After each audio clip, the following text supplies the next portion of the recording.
Yep. Hi, welcome to another Burning Desire episode. And I've got Laurence White for the second time. I think you're the first person interviewed twice, so this is going to be quite interesting. And we were just having a chat for probably like half an hour about various things, putting the world to rights and catching up. And just briefly, Lawrence, I met on The Apprentice when we filmed that. You were a house producer, was that right? Yes. Yes. Thank you. Some form of production thing. Yeah. And we used to at the end of like a day of filming, when there's no cameras and whatnot, we'd have good conversations with another Joanna Georgiou, who I've not spoke to forever, and if you have, but she was sweet too. And I remember one of the actually it rings a bell because I have this crazy memory for weird things. We were talking about Kanye West. Do you remember this conversation? Yeah. And you said to me, this is way before, like, this is 2017, right? This is before all of the what's happened since with him. And Yeezy was really hot at that point, and he wasn't such a nutcase as he is now. It was more of a creative genius. That was the at least that was the the public perception. And you were Yeah. saying, and Joanna was saying, like how great this guy is because he's amazing musically and be able to parlay that into fashion, which very few people can do. And I was kind of arguing, saying, I'm not quite sure I agree, and whatever, which is quite kind of interesting. Because it's quite heated, I remember. I'm not, what's your view on him now, actually, out of curiosity? Yeah. I mean, I think that ultimately he's a genius. I just don't think that. I just think. What do I think about him? Yeah, I just think he's gone too far with some of the views. And even if you do think that, to convince anyone, you have to be palatable in the mass.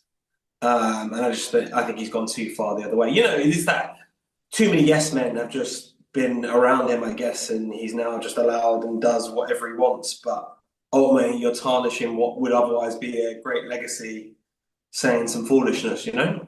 Hmm. No, I think that's fair. I think that's fair. I think if you watched his, I think it was on the Netflix, like how he created his music and stuff, like, and as you said, clearly the guy's like super talented, but for whatever reason, just publicly fallen off the wagon and been allowed to do that without someone going, "Hey, I don't think that's like the smartest thing to say or do or whatever." I mean, when you get to that level, like, we're two people that haven't reached that level, so maybe we can't relate. But Mm. ultimately, what is it like when you get to that level? Can you be told anything? You know what I mean? Like, I don't know if you saw the P. Diddy document or whatever his Yeah, name, the yeah, documentary, and it's a similar thing. It's like you're just looking at the people he's got around him, and you can't tell them a damn thing. it's true. I mean, my only, as I say, very small microcosm of that kind of thing was after The Apprentice, like when it's on TV and there's however many people watch that show these days, like a crazy amount. And I would say to you, when you go to a restaurant or certain places, you could have as many as 1 in 10, if not more, people thinking they know who you were. It's kind of weird because they don't quite know why they know you, but they recognize you. And you had to go through this whole process where they'd come up to you and they'd be like, do I know you from school? Do I know you from like, and you get, and you had, I'm never rude, so I didn't really want to say like, and I never wanted to make the error of like, actually, I did know them from school. And I was going, no, you know me from this. So like, you'd have to go through this whole like tit tatter for like a minute too. And I always remember thinking that everyone asks, I mean, you've been around plenty of kind of quote unquote famous people, or at least who were in the limelight for a period of time. Let's go with that. And what happens to me, and I think same with my contemporaries, is that you get asked the same questions like all the time. It's like a frequently asked question. I feel like, the question would be, how long does it take to get dressed in the morning? Does it really take 20 minutes? The next question would be, what's Lord Sugar like? The next question would be uh, something else. I can't remember. But there was three. Then they were always the same. And the one thing that I it's kind of a bit off topic, but the one thing that I thought about through that whole experience was one is I always had to like with the same enthusiasm answer the question. But I always thought like if and when I met someone that I actually did want to speak to that is, seriously famous, a Beckham or a Drake or something like this, then the last thing I would do is ask them the FAQ. Like the FAQ, I might throw in a little bit later, but like I always use the analogy because I thought about it for a bit about David Beckham. Like if I met Beckham, I wouldn't say like, "Oh, what was it like scoring that goal against Greece?" or "What was it like playing for United?" Like it's just he's what if he answers it? Like it's just like literally he's dead inside. Like that's kind of how it goes. And but the question that feel like would be interesting and he would think about would be like, what's it like raising your kids in England v France v Spain v the US? Like how did that how was that transition? All of a sudden someone's got to go, oh shit, I've got to think about this one, you know? And like it's natural human conversation interaction. So I know it's off topic, but I always think and say to people, if you ever do meet someone like that, like ask something thoughtful, like not, oh, Robin Williams, what was it like writing Angels? Like I did 10 million. Um, but like when we last spoke, I feel like your career was at a what's the word inflection point where like you were doing very well what you were doing. Your style was very much the black and white kind of portraiture. Are you impressed with this fucking artsy shit that I'm coming with right now?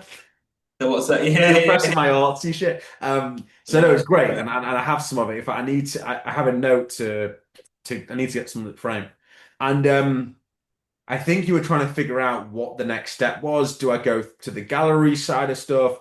Do I tier my pricing up, but then I lose the initial people because you have a big following on socials, right? Do I lose those initial kind of fans, as it were, you know?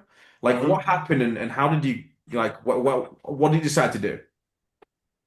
Yeah, so I think when we last spoke, it would have been a long, long time ago. But yeah, it was kind of do you go the gallery route? And ultimately, I think that where things are going, and especially with social media and whatnot, that unless you're going to be in the kind of blue chip space of like museums and whatnot, which is something I have no interest in being a part of, then if you're able to create a big enough following from your own social media and whatnot, then the upside in terms of profitability and running your art practice like a business is much better served doing it on your own than it is splitting it with a gallery.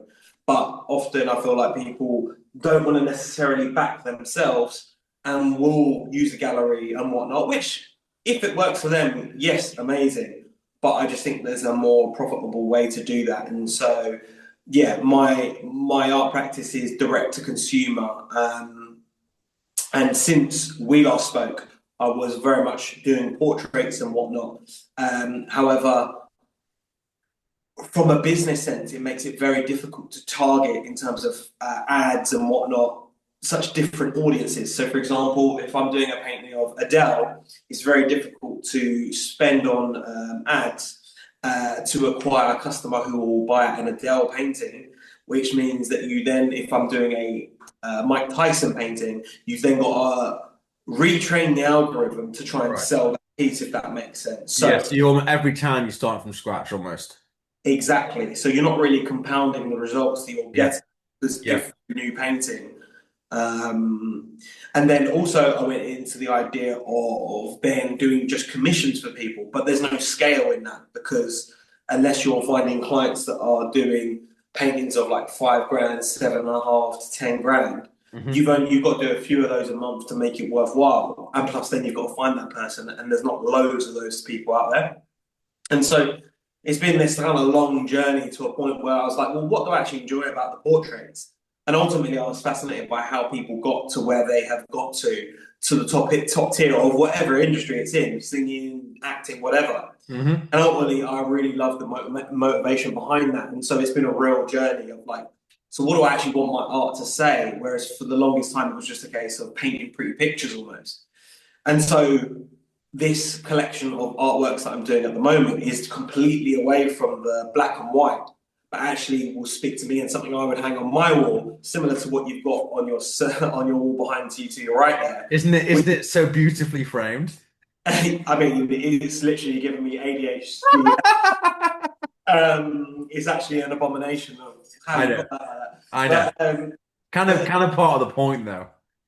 sorry, but yeah, I mean, It's like you know how like Banksy shredded his artwork. This is my equivalent of like I bought the thing on Temu, didn't understand how to actually, I'm not handy, and then yeah, like bet on yourself. The irony is that I wouldn't bet on myself to put a painting up. That's the irony. ultimately, there in itself, you're a successful professional, and that is my exact market. But it's taken a very long time to kind of hone down on what that actually looks like. And Yeah. the thing is, I think that with a lot of artists and as much as sorry, my phone's ringing. True. Um, as much as people are focused on painting amazing, aesthetically pleasing paintings, is that what the actual market wants? Now, I understand that certain artists have a lot deeper meaning to their work and all that kind of stuff, but ultimately, your generalist and your casual art buyer is just looking for something nice that will sit in a space on their wall. Hmm. And so I'm actually stripping back what I'm doing to make, the meanings behind the painting is very simple. So at the minute, it's just text, similar to, something like I've got in the background there and whatnot. Yeah. What does the likes of AI mean in your industry now? Like with the fact that someone can go on Canva and make something and print it out and whatever else, is it having a big negative impact? Is it have no impact at all because the people that actually want to buy something real want to buy something real? Because I'm just thinking it might be a similar question where I was once asked, or the industry was asked as a whole, with Apple Watches coming out, I know I see you wearing one. Does that mean that the luxury watch business is dead? Well, actually, Apple Watch and Apple are the largest uh, seller, or they sell the most watches of any company in the world, Nice. outstrips everyone. Yeah. But it's created a whole new avenue where people are going, oh, actually, for my suit, I kind of want, I like having a watch. I never was going to wear a watch, but Apple maybe wear a watch, but now I want a watch that says something different or does something different or whatever. And it's actually brought a whole new generation to the watch business that never would have looked at before. Yeah, I mean, AI on my side has actually helped speed things up. You're able to, when presenting an artwork online, put it in different spaces. That is AI, isn't it? Do you know what I Okay. mean? You're generating things in spaces. But in terms of customer, that's made no difference. Ultimately, you're buying a physical product that you're going to be putting on your wall. And, especially at the more luxury level, which is kind of where I operate, they're not really looking for an AI equivalent. Even like, for example, if I was to ask you, what would you place more value on, a physical painted portrait, or I could go on my iPad and draw the same thing? Most people would suggest that the painting of the real physical object is more valuable. Yeah, And so that's the space I'm operating. So I haven't seen any kind of, fair. yeah, any sort of in that respect. And you kind of allude to the fact that you're in the luxury space of the market. Like what does that mean, and how does that compare to previous What price do you mean by that? wise? Like the prices of like what like how are you pitching price wise your artwork? Like that don't quit behind you. Like is that a finished piece or you still working on that? No, so that's actually a print, and so Oh, that for okay. me is a huge part of what's changed since we last spoke. In that I have a premium offering of my original paintings, but the scalable part of my business will be or is the canvas print, which I'm just getting off the ground now. So you're Nice. going to see a lot of content coming out of different size canvases, so that maybe we can replace that thing on the back of your wall. But it's a lot more mass market, because then that becomes scalable. I think that I was getting very frustrated at building effectively. All your time is spent painting the thing when actually I need to be spending more time creating content around the thing because Right. that's the thing. Would Else. you not? So I had a question about business versus art, and clearly for you, it's your livelihood. So the business side of it, and you're a savvy guy, is important. If you had to percentage, like, okay, in reality, how much time are you spending on art for the business of your art right now, would you say? Lights gone. 30% art, 70% social media. And if you could have it the way you want it to be, how would you have it? Exactly that. Like, Really? you got to focus on what is actually selling the thing. Well, what I mean by that is if you could have a scenario where you were doing the art, but like someone else was doing the business, and obviously it was they were far exceeding whatever they would be being paid or however it would work. Would you do that, or you quite like doing the business side of it too? I enjoy the business side of it. So maybe you're more like a 50-50, but like Okay. for me, just painting all day, that like I'm just not, and even understanding that, and there'll be a lot of people that listen to this that like, oh my God, like are feeling similar feelings in that to be an artist, you can also enjoy other things. And I like business full stop. I just happen to be good at art. and that is my vehicle. And there'll be a lot of other people that are like that, but you feel like less of an artist if you actually are trying to make some money out of it and actually being able to be consistent and put out work over a period of time comes down to ultimately making it profitable. I think we discussed this last time, but it's worth refreshing. Like, when did you realize you were really good at this? When I realised, when like I guess people would stop me on the street or like people would just say, oh my God, that's incredible. But after a while, that becomes like white noise, and I know that sounds like such an maybe is it what's the word to say like not ignorant, like do you know what I mean? Like oh my God, you get that all the time, but Arrogant, maybe. yeah, arrogant. That's the word. Thing to say. No, people would always say that, and I was literally speaking to a friend this morning, and I'm doing a commission behind me. That's 3 grand. I've got another commission behind me as well that's going out, and that's 4 grand. And Nice. I think that my friend kind of drilled into me. It's like that's for me, that's amazing, but also not amazing. In that I feel like I should be more at a price point of like kind of 10 to 15.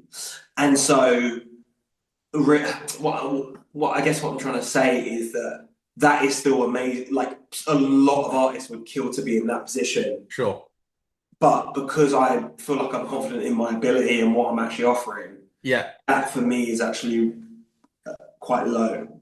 If that makes sense. It's actually really interesting because I was in the States recently, right? And their brand as a country, right, is Hollywood, is New York finance, is we're the best, we're the biggest, we're the capitalists.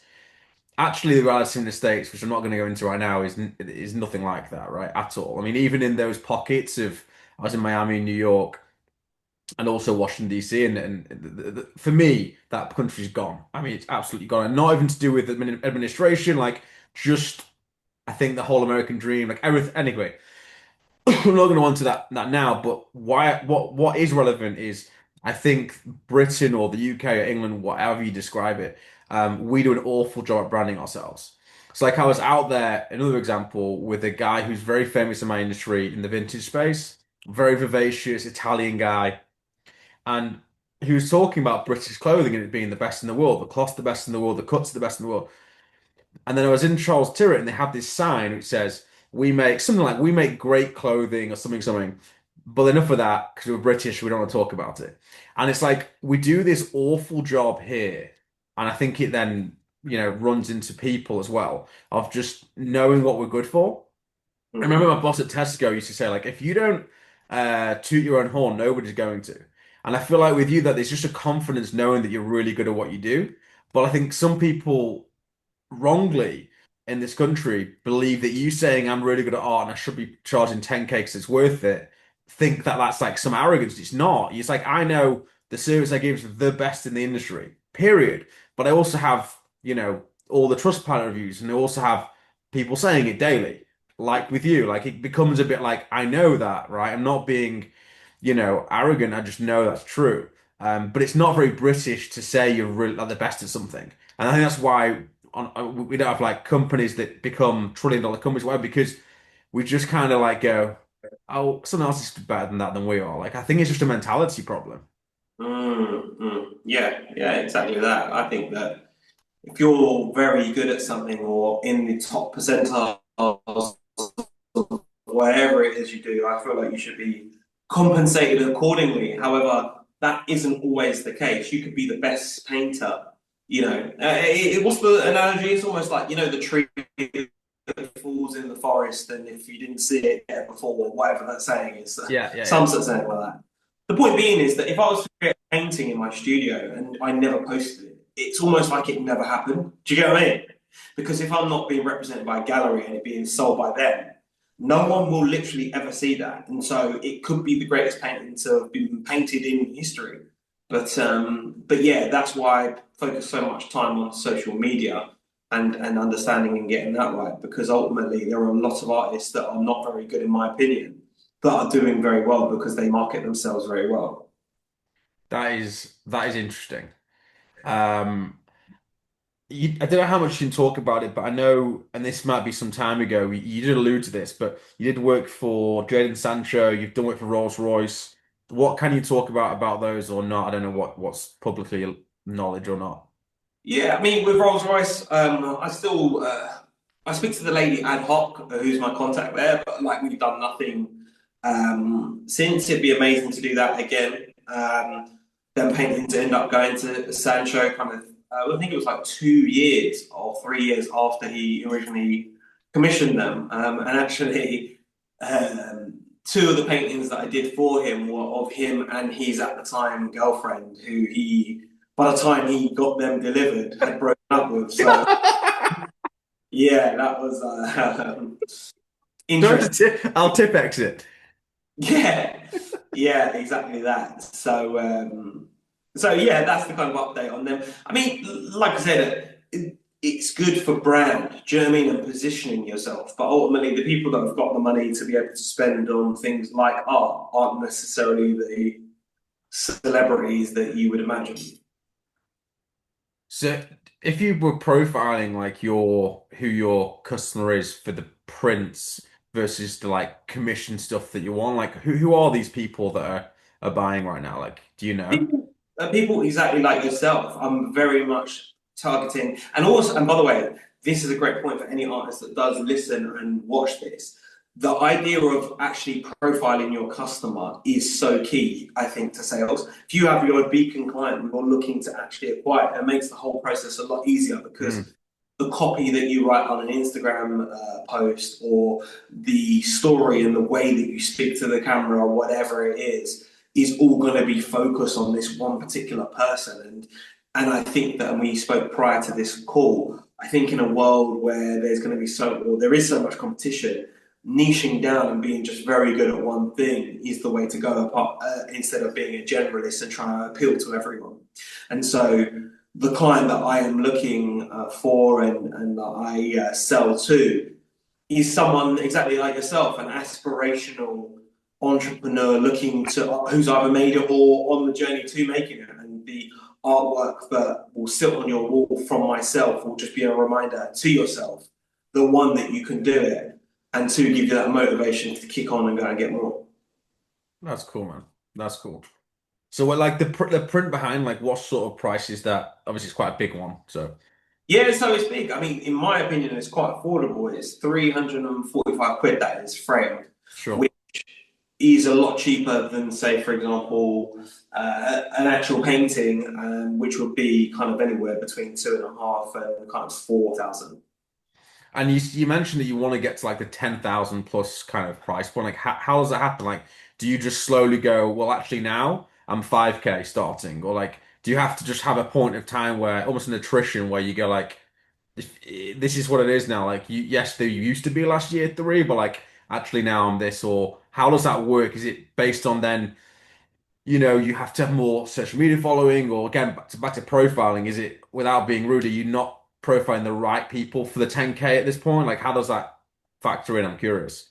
I mean, Charles, you know, like about economics and whatnot, it's just literally demand and supply. So once that Yeah, demand outstrips the supply that I'm able to produce, then that is the time to fair. increase the price. And I think that where I've gone into this new style of painting, I've actually reduced the price of my originals so that I can then build up that demand again and like push it up again. But Okay. for me, I see that the canvases will fuel the business effectively because Yeah. that is scalable and I mean at serious scale. So the idea is very much to get to a point where I'm doing about 143 of those a month. It's very specific. I know you're that kind of guy. There's a reason for that, right? Yeah, yeah, because the profit that kicks out at Sure, the end sure. is the having done the numbers is Nice. what I want to earn to live the life Fair I want play. to live. Fair play. And then the originals can just be, sell as and when, like, because originals don't sell like every day, unless you're one of the big boys or girls. But yeah, then you've got a bit more flexibility, and that can be more fun as such. But yeah, that's kind of the way I'm looking at it. Do you in your industry, I know a few artists now, like just through passing, and in my industry, I read something the other day that I really liked in general for as a not as a business phrase, but like in general, which is the people at the top collaborate and the people at the bottom compete. Does that occur in your space, or is it very much every artist for themselves and it's elbowing people out of the way? And what's the kind of actual environment like? Or are you not really involved with that? Not so much. I mean, selling, I guess, paintings to the more affluent person, if you will, you realize that they're exactly what you just said. They are looking to collaborate, and they're not seeing you as competition. They're seeing you as, oh, look, let's do this, let's do business together. And that is a mindset shift, I think, from, your common man or woman, because especially in this country, no one wants to see anyone do too well or at least better than them. Hmm. That's the case at the upper echelons. On that note, like, how have you found like family, friends? Obviously, you had a great career in the television industry, that most people would like, crawl over their bodies to get, right? Um, One, how was it like just saying goodbye to that? Was it an easy decision to make or difficult at the time? And two, like, how do your friend and family see what you do now and the success? How does that all work? Yeah, I mean, it's very difficult to leave, and I hugely sympathise with anyone who's trying to get like a side hustle off the ground because it takes so much mental strength to make that transition. And there's so many times when you keep going back in, dipping back in, do you know what I mean? And going back to what you've always known. But ultimately, that helps set you up in a position you just got no longer term what the goal is. Just kind of forget what other people think in that sense. Do you know what I mean? Oh, why are you going off to go and do that job, which you really should be doing? Well, I need that money to be able to spend on ads, to then buy that paint, to then do that thing. Um, One thing that always surprises me though with anyone who starts a business is the fact that you think that a lot of your friends will be the ones who actually buy from you and support, and that isn't the case. And 100%. So actually, agree with you. yeah, weirdly enough, it took a long time to get over that kind of like, oh my God, why don't you want to fucking help me out? Because I'm your mate. But at the same time, it would also skew what is actually going to be commercially viable because, if they're just buying it because they're your mate, well, hold on, is it a good product or are you just buying it because you're doing me a favor? I see my extension of that. I'm clearly not expecting friends to buy a 10K, like it's just not that 10K Rolex. But what I not expect but thought was reasonable, maybe that's about to describe it, is a like on Instagram, a share on Instagram. Like, you know what I mean? Like these small little free, cost Yeah. them nothing to support you, if that makes sense. But I don't know if I think it's this country because I see in the States my equivalent friends who do whatever they do, the minute they post a new business or a product or whatever, like all the friends are like, oh, that's so cool, well done, like da da da da. Here it's like Yeah. just tumbleweed. Yeah, and I'm so frivolous with the old likes and the share, like, and the sharing and the support and whatnot, because I know how difficult it is. And, you know, if you'd started a business, you would understand how much that like means to someone if they are trying really hard at doing their thing. Do you know what I mean? When you I'm say talking, frivolous, you mean like you support the people like in that respect? yeah, Yeah, 100% yeah. Me of too. You heart. see, I repost loads of competitors these days. If they're doing a great something great or they've got a product that's super cool or whatever, like I'm always the first because I feel like, as I say, the best people collaborate, the worst people compete. Yeah, because it comes from that absolute mindset of lack. And, there is abundance out there. So whether Yeah. I like your thing or not, or if even if you are, even if me and you made the same exact painting, there's enough people that that you could sell that painting to someone for whatever price you wanted, and I could sell mine to whoever at work. Do you know what I mean? I might sell this as a signed original. Yeah, maybe don't sell that. Maybe just keep but yeah, do you know what I mean? And I do think it's different. And so, I'm not just talking about someone who's posting them being on the beach or whatever. Like, if they're my friend, I will just anyway. But I'm saying specifically if someone is trying to get their new TikTok off the ground or whatever, like, yeah, I'll support and do what I can. What I won't do though, what someone else asked me the other day is, we haven't spoken in a long time, and then you just want me to post your brother's business on my following, if that makes sense. Yeah, that's not cool. Like, one, you don't know how hard that was to build in the first place, and it's not just like that is actually worth something. And I'm Yeah. not like, you know what I mean. And if we haven't, That's a different. That's I'm not not just fair. like, a That's cash. that's an arrogant expectation from them, thinking that like it's just fine, like, he's worked super hard, like let's just use everything that, his platform to, and we haven't spoken forever. That's ridiculous, but it's my opinion. Yeah, and I think that unless you've actually had tried to build a business on social media, you understand why that is an ask that is grating on someone. For sure. Like, do you have like when you're doing your targeted ads, that kind of thing, do you know like within reason that if I spend X amount of money, it'll get X amount of views, which will lead to X amount of clicks to the website, which will lead to X amount of sales? Is it Yeah, that you try and get to that point? I know that, but like, is it because I find personally, having looked at the advertising model, my industry is so saturated, particularly Instagram, massively. LinkedIn is where I have like the equivalent of 1 million followers, of what Instagram is on LinkedIn. Like 21,000 to the extent that there's no one in the industry that's even close. Like even these like the serious level CEOs of companies are like half my following. From The Apprentice, from various things. That's like my super strength. So I tend to like focus on that and it seems to do pretty well. mm, But not like interesting enough back to like the likes and shares and comments. Like I actually like last night I posted a burning issues that I did about it was about like when something like gets cancelled in your diary, or you're wanting to go do something and it doesn't happen, but then something better comes about because you have the right mindset, right? So that happened to me, and I was like, oh, I'm just gonna post about this. And some random guy like just sends me a message out of the blue going, I love what you just posted, like please post more. And I'm like, that kind of thing to me is worth more than money. I love that. Like, he doesn't need to do that. Like, there's no gain for him. mm. Like, and I don't think we're realizing how much that means, like to receive those kind of things. But like, if you look at my content on LinkedIn. I don't get many likes or whatever, but what happens is now get a message privately. I just saw this. I've just got this for sale. And then for me in my business, LinkedIn's fantastic because I can see you're an MD of a construction company with this. It's pretty obvious who you are. Whereas for me on Instagram, the client or TikTok is a crypto billionaire from wherever, and it just never seems to come to anything in my experience. But there's a lot of guys on Instagram that do great in my industry, but it's just not me, you know? It doesn't fit my personal brand either. I would always follow up with a lead though quickly, Mm. and also reply to everyone because I mean one of my biggest commissions actually come from an account that's called it was called Chicken, and then I can't remember the next thing. It was like honestly, I swear to God, it was like Chicken 1 2 3 or something. It's something wild.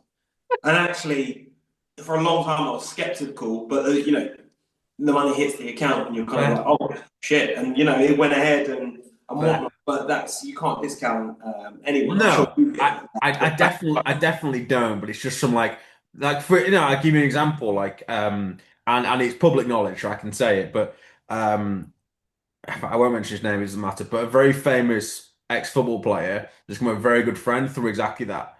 When he just reached out randomly, I had no idea who he was, until I walked around Manchester and people started singing his song, and I'm like, what the hell's going on here? And I'm like, oh, and then I realized afterwards. So it does happen, and I do follow them all up, but like the general play for me has been because of how I come across, because of that's my brand, right? He's more the professional dealer, whereas. Not that it's best or worse, but a lot of my contemporaries, it's more the backpack, how you're dressed kind of thing. And there's nothing wrong with that, but that's their comfort zone. This is my comfort zone. This is how I operate. And so it just parlays nicely onto LinkedIn plus the following. But By the uh, way, I will say I'm dressed like this because I'm actually painting in the studio out of choice. But this is how I knock about these days. but if you do, you do. Like, there's nothing wrong with it. Like, so yeah, I mean, you were just saying sorry about the how the business funnel works. Like, I presume you have an idea where like X amount in effectively is X amount out. Is that, or is it really difficult to gauge that based just you just don't know? Yeah, you want each SKU. You want each product to have basically a three ROAS. So basically, if I put £1,000 into an ad, I want to be generating three times that amount to make it all work Yeah, in simple terms. yeah. And is that like of doing that 10 times, have you got to a point now where you know the parameters and how to target it and whatever, or sometimes it's just a hit and a miss and it doesn't really work? Like, is it still a lot of that, or is it quite defined now as to you know how to do it? So for anyone who doesn't know, basically you use a thing called a pixel, which basically reads the data of what you're getting in traffic, etc., through your website and whatnot. And I have a guy who actually does it. You know, you should use a specialist because he's best at that. I'm best at creating the artwork, so I let him do that. But I just know what I know. I haven't done it for quite a long time. But yeah, the pixel learns over time, and so effectively, let's say you buy from me, it will know your interest, and it will go off and find people that are similar to yourself, and it Right. will get smarter and smarter over time. The more that you put money into it. That makes sense. So now are you kind of at a point where you know £1,000 leads to whatever it is, and therefore is it almost the more you put in, or is there kind of a cap on it? It's like, for example, if someone gave you 100K right now, would that generate 300K or not necessarily? Like, could be far more, could be far less. Like, No, not necessarily, but like with it there or thereabouts. I guess the point you want to get to, and which is why I said that at the beginning there, I spend so much on social media, and you know, you're building your personal brand as well, is that you want returning customers because you're not then paying to then hmm, retarget that person. The yeah, cost in actually acquiring the customer. Whereas if you have bought something like that bet on you or whatever it is in the background there, you bet know, on yourself. yeah, exactly. If you're then looking for a gift or you know you've got a brand new office, if I've built a strong enough brand, the only person you should be thinking about is me when it comes to it, and I just need to now put whatever piece of artwork that resonates with you in front of you, and you will buy again. Now that hasn't actually cost me. That hasn't say that cost me £80 to acquire a customer who's going to spend £200. Yeah, Now that you're a customer, you repeat. I haven't got to spend that £80 again. sure, sure. That £200 is now all profit as opposed to what 120 whatever it would be if you're Yeah. paying an acquisition fee. And do you use both Instagram and TikTok ads to for your particular business, or you kind of more one works better for you than the other? Instagram, and I concentrate not on running ads on YouTube, but I am focused on YouTube Shorts. And the only reason I do that is one, I think I love the platform of YouTube, but also TikTok has basically shadow banned me. I feel like you know I've got like 100 plus thousand followers, you know, and you're getting like 300 views or whatever. And Uh, so, yeah, and I wasn't before. So I'm not sure what quite has happened there. But I don't really focus too do, much on TikTok, and I would love it to work, but I don't know how to get it. how many do you have on Instagram right now? Followers? Was it like 57,000 or something like that? And Again, like it's it's just a all off number. because, like, sorry. It's just a number, right? It's not. It's Yeah, superfluous. because I mean, ultimately, I'm much more interested in having I want a bigger following for the sake of because I know that within, let's say, you add another 100,000 Mhm. followers to your following, Yeah, I know that within that you're going to have a core bunch of 1,000 people that will actually be actively buying something from you. yeah, yeah, It's yeah, not, but if that 1,000 took me from 57,000 to 58,000 followers. yeah. I'd also be elated with that, but that just Of isn't how course. life works. Do you see though? There's also a benefit of when you have that hundred, even at your point at 50,000, right? Someone, there must be a big benefit. Well, there is, like psychologically, of someone stumbling upon your work and going, "Oh shit, this guy's 50,000 followers. Oh, I'm going to buy a piece." Whereas if I started from scratch with no followers, with the same thing, i.e., literally the same thing and the same targeting, but I have 5 followers, like you're going to do better just psychologically because they're wanting to be part of something, someone that's like established. Does that make sense? Yeah, but that's the thing, isn't it? It's just like, and that's why if you just keep playing the game as such, you'll eventually get that. That's my belief anyway. Because for example, let's say that I was to do a painting for, I don't know, Leonardo DiCaprio. He posts it. I go from 60,000 followers to 750,000 followers. Automatically, my price is going to just be from here to here because people are just going to one see you like that. Um, And two, yeah, the demand will follow. But I guess the point being is that if someone comes onto my page and I have 700,000 followers, they're not going to be expecting you're going to be selling a painting for, I don't know, a few £100s. Sure. So like this is too simplistic. Is then from a business standpoint for you not the idea to be how do I get my painting in Leonardo DiCaprio's hands? How do I get a painting in Dave Beckham's hands? Like I know you obviously do that kind of stuff anyway, but is that not surely if that was your Well, focus? I'm glad you asked that question because when we did last speak and I was painting portraits of people, that could be anywhere between 50 and 60 hours per week that would be Wow. spent to paint something, right? One And then one portrait. One portrait. one portrait, right? And then let's say you're giving that away as a freebie. Well, one, you're not getting paid for that week or 10 days worth of work. And then secondly, you're not able to just create content because you're actually painting the thing because it's taking, because the actual thing needs making.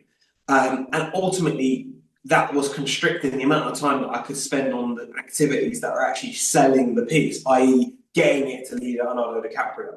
Yeah. So by doing these canvas artworks, if I was to, for example, now want to give something to Leonardo DiCaprio, I can get that from my printers in 2 days, and I'm then delivering it on the third day. Done. Do you know Yeah. what I mean? If I was doing obviously a bulk order, I could order 20 pieces. I've got all 20 pieces with me. I mean, you can literally see it around my studio. I've got pieces down It's just breaking up a touch. there. There's pieces behind me over there. Where I Got see it. it behind me. Oh, I've got pieces that you can't see on camera, but are literally over there that are ready to go, that are effectively just going to go out to influencers and people that are of a certain status, Yeah. so that I'm able to basically get followers. Call it what it is. Yeah, Get followers you're to then buying, be able to you're join. buying. It's just another marketing tool. You're buying influence, or yeah, whatever you want to call it. Yeah. Whereas, and that's what I'm talking about. Not only do I love the idea of what I'm doing, instead of the art is in the thought, not necessarily the technical ability now. Does that make sense? So if I come up with a clever quote on the way something's written or whatever, like that is the art, as opposed to technically spending You know all day. what? Just as you said that, I've realized what the canvas behind you actually is. It just dawned on me. The don't quit one, do it. I get it. Yeah, exactly. And so Just there's thought like the minute like before you even finish the sentence, I'm like, oh. yeah, so every piece is has like a little quirk or like a meaning behind it. Or, do you know what I mean? Is the Jordan behind you? Is that the last of the old school, or are you still doing that kind of stuff? Yeah, that's just here because it hasn't sold, so it's just Fair. in the studio and whatnot. So But like, yeah, would that not be smart to somehow get that to Jordan if you've already done it? Or to bring it to his attention, you know? I don't know how you'd even do that, but like, there's always a way. yeah. Have you got a contact? I'll I get it to him. mean, like genuinely, I probably can find something. Like, I give you an example. Someone asked me about Mar-a-Lago, right? Trump's place, and within a day, I had the director of sales on my WhatsApp. So Hmm. maybe. Yeah, like and that. But the thing is, what I've noticed that I'm good at doing the art, and maybe it comes from the TV world as well, is I'm able to get to a lot of people. Put it that way, like as in not the mass audience. I mean, as in if I want to get a I painting to understand. I a understand. person, lucky enough that I know a few people that can probably open a door that will get me in the door at least to give that person. Because Jordan might be very difficult, but like actually. Somewhat like if you figure out who's like a super fan or connects to Jordan, like a Kevin Hart, but then you go, you know what I mean? Like you know how to do it. You get like you figure out actually, oh, I know Kevin Hart's like gardener is like really big Jordan, like whatever. You know what I mean? Like it's always like those bizarre little like Yeah, parlays. you're going through well, technically the third door. You're going through the other door that most people are not thinking about. But also as well, I'm interested to know to get your opinion. As great as I like to think my portraits are, I feel like I am appealing to a lot more mass market of someone who has something hung on their wall with like a simple quote or whatnot. And I just wonder, do you prefer the portraits or like more motivational quote artwork, if that makes sense? That's it. It's a good question, and I think the challenge is, of course, is that there's only so much space most people have to put stuff, Mm. and so like my view would probably be that like the one behind you, like so people can't see, it says who are listening maybe, it says don't quit, and then the D and the O are black, and the I and the T are quit are black, so it's do it if you look at it a different way. And I think it's great.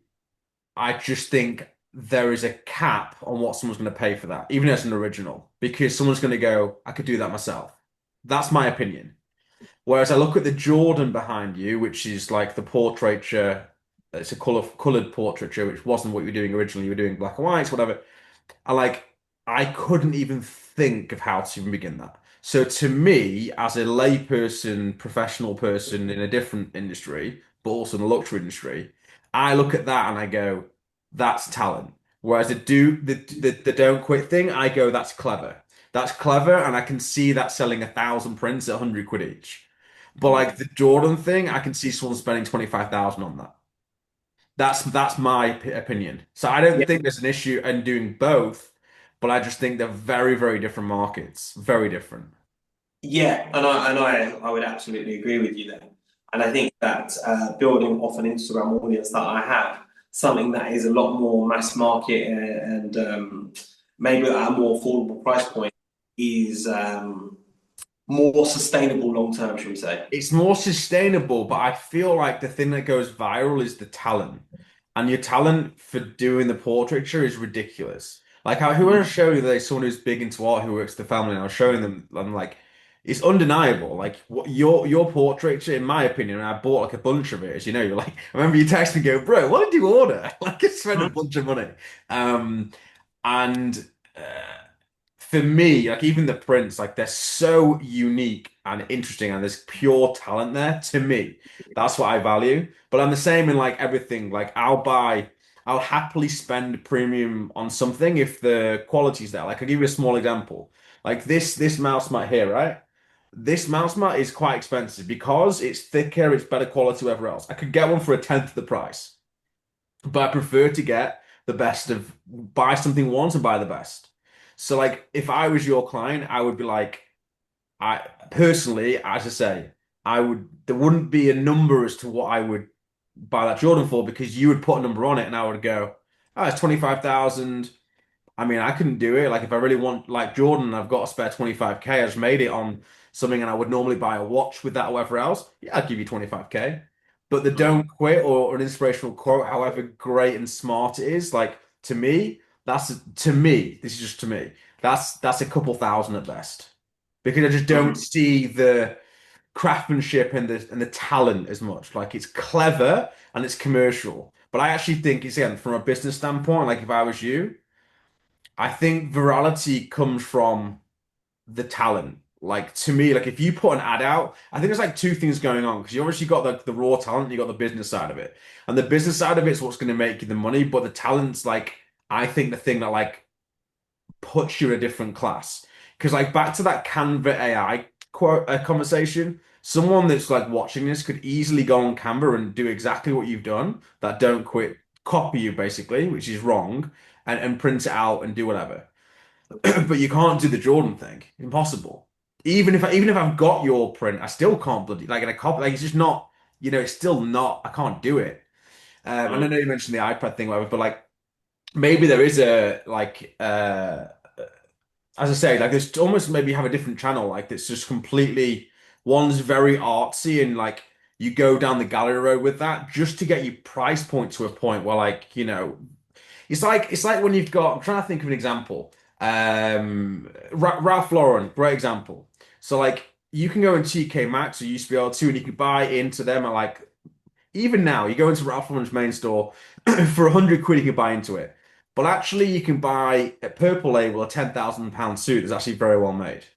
But most people don't even know that exists because they buy the one with the logo because you know how it works in luxury, right? With the pyramid, where if you're we talked about this before, but in a different way. If you're Louis Vuitton or Prada, and you see those dresses they make for the Grammys, they're making a loss on almost all those. One, they're giving them away, but two, the haute couture is a loss because the amount of time taken to make it and what they get out of it is minimal. But then, of course, the pyramid goes right down to the base, and the base is the belts. The belts they sell for 400 quid, costing them less than a tenth. So to me, in a pyramid structure, your Jordan and commission piece is right at the top that you can get the highest price for, but there's less clients up there. And the base of your pyramid is the quote stuff. And I don't see why you can't do both. But if it was me, I think you might be worth going down the gallery route, even though they take a huge cut, just to test the water. Like, what's the worst can happen? Like, it doesn't work out. Like, you've already got the paintings, right? Or some of them. I don't know. That would kind of be my thing. I just think the galleries have. So, like, if you think of it like this, right? So you're paying money for marketing and acquisition costs with Meta and whoever else. The gallery is kind of the same thing, you know? You've got an acquisition cost, which Mm. is it's maybe much higher, it's 30%, but that also means you can get into a whole different market. And if you go back to your analogy of once I've got a client bought into this or into my brand, then you do the gallery for 1 year. Like what's you do a special gallery, 1 year, you do like five, whatever it is, like one thing. And then once that customer's bought the piece of 25K, maybe then they, for their kid or so whatever else, they buy the one at 200 quid for the whatever, whatever. Um, just a thought. Yeah, no, it's very. I just out of pure interest, it was great to to get a respected opinion as to what you see. Do you know what I mean? Because I think that and it's the same way with probably a lot of artists. You almost can't see yourself sometimes. In Sure. that, it'll be similar when you watch business. You're like, oh, what should I do? What should I do? And you get someone that comes in from the outside, and they're like, yeah, obviously you should be doing this. And sometimes it's not always apparent when you are ruminating day in day out about this thing. I think, and I know it sounds also quite simplistic, but something that I find very useful when you're in these kind of dilemmas, I personally now use Gemini for many reasons. I think it's far better than anything else from an AI standpoint. But if you run your paintings through Gemini and all your metrics, and you can put all the data and all the rest of it, like you can have that conversation back and forth, almost like having a consultant who goes like, "Actually, Laurence, have you thought about doing it like this?" And you're like, "No, because then I think it'll ruin the brand," and it'll say, "Okay, yeah, but," and that's a really useful exercise if you are ruminating and thinking about there's various ways I could do this. But the other side of it is, who was a friend of mine, he had this mentality of an action bias, which you definitely have, like no question about it.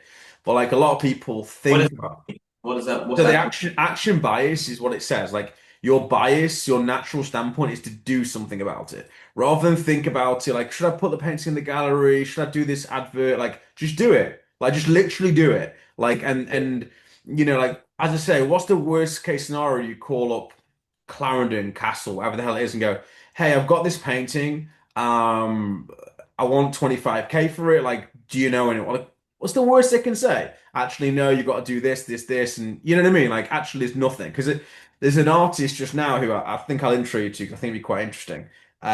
Really established, does lots of interesting work, and for some reason said to me, "I want to get into the galleries," I immediately it just happened today, and I thought of you with this whole conversation. Um, and but he doesn't know the galleries, but I thought he would have done given his like profile, right? Like he's kind of interesting to me. So I was like, oh, well, like at least speak to the guy. Here's the guy's number, put him in a group. Like at the very least, have the conversation. Like too many people are fear the conversation. Like, what's the worst can happen? You call up someone who's in the art space. It might not be or you call an artist or like, really interesting. I say a very interesting guy that you might want to try and get hold of is a guy called Andy Gotts. He's a celebrity photographer. And I feel like I could probably make the intro. I feel like there could be an interesting synergy because actually an interview with him, and he's one of my favorite interviews I did because how he got started from absolutely nothing. If I'm not mistaken, he's from like Somerset, somewhere like this, and his whole family were in the farming industry and like whatever else. And for some reason, like I want to be a photographer, and they're like, okay, okay. So he goes in like wedding photography and finds a route, kind of how we're talking about, via someone, via someone, via someone. And I can't remember the celebrity, someone quite famous. And he said, I'll do portraits for you. However, you have to photograph my daughter's wedding. It's like, oh, I'll do that. So he does that, gets this first celebrity under his belt, and he says to the celebrities, like, as audacious as this, is like, hey, who's the most famous person in your phone book right now? And they say, person X. I was like, all right, call them because I want to take their picture too. And he just kept doing this and doing this. And I'm just trying to see, I don't know where it is. I had his book somewhere, but like he got to, and he does, like he's like Kate Moss, like Michael Caine, like you name somebody, if you look on his Instagram, it's ludicrous. And it all Mm, came from this attitude of just asking a person, well, okay, who's the next person? And one of the examples of stories, a phenomenal story of where via this method, someone goes, "Oh, can you get to New York for Wednesday?" And it's like Monday. He's like, "Oh, I'm already in New York on Wednesday." I mean, he wasn't. Obviously, he has no money. He pedals it together, gets to New York. Turns out they ask him to do something. Then he says the same thing, and they go, actually, tomorrow, if you come to this particular theater on Broadway, when the change or whatever's going on, you can photograph like, whoever it was. And it turned out he photographed like 10, 15 like super famous actors or actresses at the time. And it's just like how he did it. It's an amazing, amazing, amazing story. And like just being audacious and just like actually as I say, having the action bias and going, all right, like I'm going to fly to America. I'm going to take that Jordan painting and I'm just going to throw it over his fence onto his grass. Do you know what I mean? Like, and even filming that, I mean, it'll probably go viral, right? Like, is that kind of thing just being so audacious and different? You're already great at this stuff. Like, I don't have to tell you what to do, but like, I just feel like life's for living, try stuff. What's the worst that can happen? You know what I mm, mean? You throw it over his gate, you're gonna get shot. Like you're not. Like you know what I mean? Like or you just wait his gate for him to come through, and you hold the picture up like he's gonna stop, bro. He's gonna you know what I mm, mean? And mm. even having someone film that is probably worth the trip by itself. Type thing. Yeah, Um, yeah, yeah, yeah. I'm with you. I'm with you. Yeah, that makes complete sense. I think, um, yeah, I don't know. It's a shame that we're in a world of like, that exact culture which you described, which is like if you was to film that whole action of doing that, actually someone could be way technically more gifted, but you've yep, created something that goes viral, and whether the painting's good or not, kind of doesn't even really matter. correct, correct. You're the guy that was audacious enough to throw a painting at Michael Jordan, like Yeah, literally, or like go yeah. to his golf club, or like you could like. There's just so many things. Like he's got a golf club called 23, which is like obviously his number, right? Which is super super like you can't go. Like he's just one of those places. But like if you mail something like a print to him, you know what I mean, like or whatever. Um, I just think back to the action bias. It's the for me it's probably been the biggest step change. There's two things this last kind of few months. One is the action bias, where like that watch brand that I told I'm starting. I was just like, right, we're doing it, or we're not. Like it's one or the two. And if we're not doing it, I'm never doing it. Like now's the time to do it, type thing. And then the second thing is that I found is a complete detox of what I mean that not from a health perspective, from physical health, albeit that is important, obviously, more from a mental health standpoint. So everything from emails. An email comes in now, it's read, replied, or deleted. Like whichever. Like it's just dealt with instantly. I Mm, don't let WhatsApp messages build up. I don't let like, and it's not even for a business standpoint, just not having 1,000 unread messages. Like honestly, if you've got 1,000, delete all of them because you're probably not gonna look at them anyway and start afresh. Or small things like you have a YouTube account, you've got all this watch later history, right? Like start a new account, like and and I did that, like and all of a sudden you're getting all this new stuff coming to like political stuff that normally wouldn't come to me because I'm now looking at different things than I was 12 months ago. The argument's different. mm, Small things like again in my apartment, like there used to be tons of books, there still are a lot, but like just refining it all down, looking at my wardrobe going, I've got 20 years worth of clothes here. It's absurd. Right, let's put it on vintage. Like I don't even, it's not about money, it's just and all these little things have added up to a situation where I'm like, God, it's so refreshing to be like, all right, like I'm now in a spot where everything in my apartment, I know why it's here. Every single thing from the pen to the book to, everything's got a reason. If it doesn't, it goes. Like it's that mm, simple. mm, Those are the two things for me that have been a big step change. And they sound simple, mm. and they kind of are. But you also have to feel it's kind of uncomfortable at first, like, oh, but I kind of want that, I kind of don't want that. Like, you know what I mean? Like it's just being very kind of like um committed to right, like simplicity, you know? Mm. And it Yeah, just no, frees you up. yeah, no, I absolutely hear what you're saying. So yeah, I think it's being intentional with what it is you're trying to achieve. Yeah. Is the biggest thing. Do you know what I mean? And you know, like I said, even with the motivational quotes and whatnot, like this is still a relatively new thing, and we'll see how we go. But you don't have to be uh, stuck by trying something. Do you know what I mean? Like, and you know, I'm so guilty of ruminating about what could be and what, you know, we're having a discussion about what is the next best step when actually just do it. We are never going to get the answer from this conversation as to what was the right step, Yes. other than the market deciding when it gets put out whether it was. And there is and the actual is the reframing. Like there is no right step. But if you don't make any step, then nothing happens, you know? I'm sick of people that it happens a lot as you still have the same thing in your life where you get the same phone call week after week, month after month, year after year, oh, I'm not happy with my job or where I live, or like it's like, well, you know, when I was playing golf years ago and I was hitting bad tee shot after bad tee shot after bad tee shot, and the guy says to me, he says, you know, you're doing the same thing every time. And I'm like, ugh. Typically, yeah, you know, you just hate someone telling you that kind of thing. And I'm like, all right, whatever.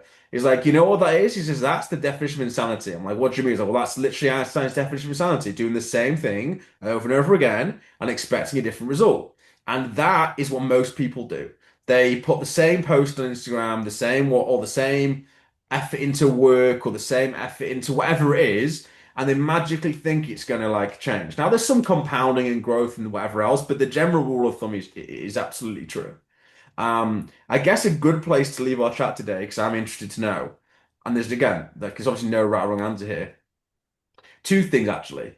What 10 years ago, where were you? Like what, like Uh, professionally wise? and TV. Did you ever TV, think you would ever do this full time? Oh, it wasn't even a thing then. I only isn't that wild? I started doing this about 7 years ago. Isn't that Uh, wild? That's like back to that quote I say, the Steve Jobs one that you can't compare that's going forwards and backwards. Now, like all I know as an artist, I don't even think about the TV element. But 10 years ago, it wasn't even a thing, right? So anyone watching this to this, like that's the whole point. And like I guess like if you threw the net forwards, where would you want to be in 10 years? What would you be still doing your art? Like would you just have a bigger following, better commissions? Like obviously your work, your creative will change. Where do you see yourself? Like, how do you even set goals in what you do? Like, obviously, there's a financial thing, but like, as a creative, how does it even work for you? You just want to enjoy what you're doing? Like, what does it look like? yeah, I think all of the above really. There's a financial goal that I want to get to on it, and not just a goal, but like that to be consistent. And it's very difficult at the minute to get that consistency, but that to achieve that consistently. And then also like I do want to be one of the biggest or best known artists in the country.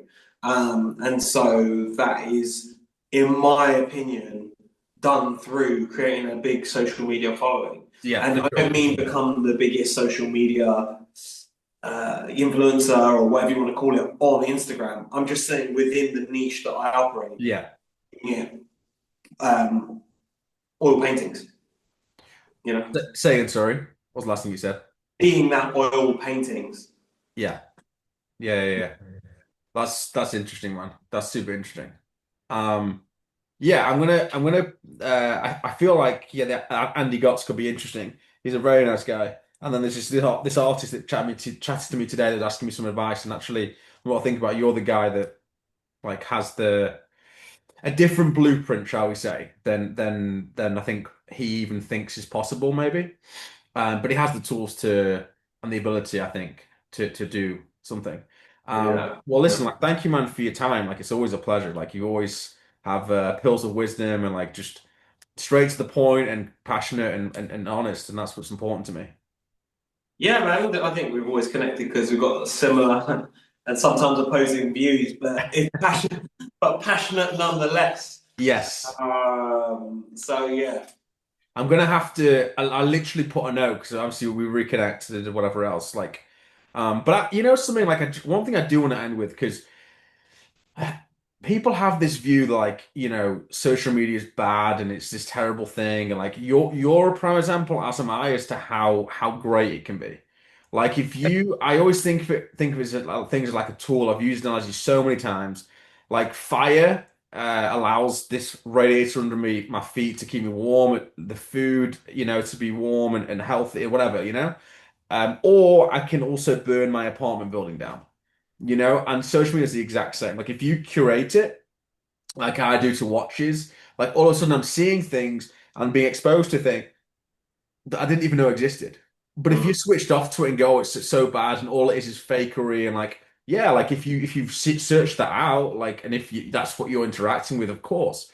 But like if you Mm. looked at my Instagram, of course, versus yours or whatever, same with the YouTube, like it's amazing what you can actually do to that. I think there's no Jimmy Carr puts it well. There's no better time to be alive, and everyone seems to think that that's the opposite. But like we're in the best period of time, Mm. ever, and every day it's better because with the advancements and whatever else, just how you use those things. And you're a prime example of you've built a whole in a career off the back of social media. I'm sure you'd have done it without it anyway because you got the talent, but it doesn't half help that you've been born or around in this generation and taking advantage of the tools around you. Mm. Yeah, I think like I personally don't think that Instagram will be the platform. You said 10 years. In 10 years, there'll be another platform that will probably be the main thing, and it's being flexible enough and not pig-headed that you are able to move with the times. And I think that a lot of artists that stayed with galleries and still are with galleries, for example, are just doing that out of pure tradition. And if they would have jumped on the bandwagon of social media, but because you see it as lesser than the gallery system, you'd probably be a lot better off. But So what, like, just curious then, what do you see as like, obviously you can't define it, but like, why do you think Instagram in 10 years won't be relevant? Just the natural course of things, we get bored of things, or like, what do you, well, I mean, yeah. just the natural course of things. I think that people have had a social media overload, and that they're not engaging with the people want the authenticity, and ultimately Instagram is built on highlights. That's why TikTok does so much better because you're getting people putting out Right.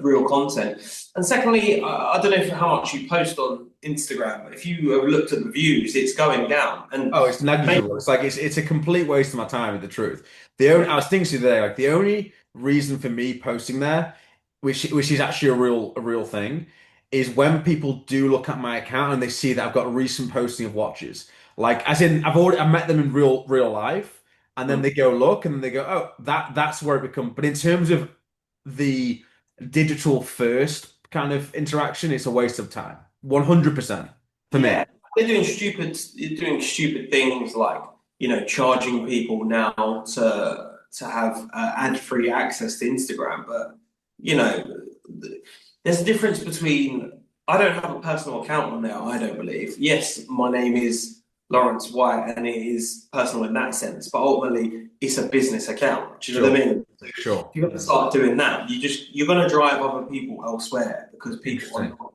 put up with that. I think the AI is a big problem because I don't know if it was me and I was starting a platform from now, I would just ban AI. Like it has to be real, like it has to be, and actually I know someone who's doing something called Be Real, but I don't quite resonate with what they're doing. But the AI thing's a big problem. Like the amount of it's unreal to me, the sexualization of AI, like how people are buying into on OnlyFans and Instagram, whatever else, these girls that clearly aren't like real, and they got big followings and big like you're like it's I don't know. I'm lost. I'll leave with this because I actually do need Yeah, to me go. too, bro. What I'll end with is that I think that if you haven't got that blue tick, and there'll be various forms of it, that if you're serious about growing anything, that is going to become a real important part of your brand because people in future, and not even now to a degree, I don't know if you've seen deep fakes on TikTok already. Yeah. Ultimately, you're going to need some sort of way to verify that what is being put out is you because the fakes will get so good that it will be difficult to tell what's real from fake. Good place to leave it. Thanks so much for your time, man. Appreciate you. All right, man.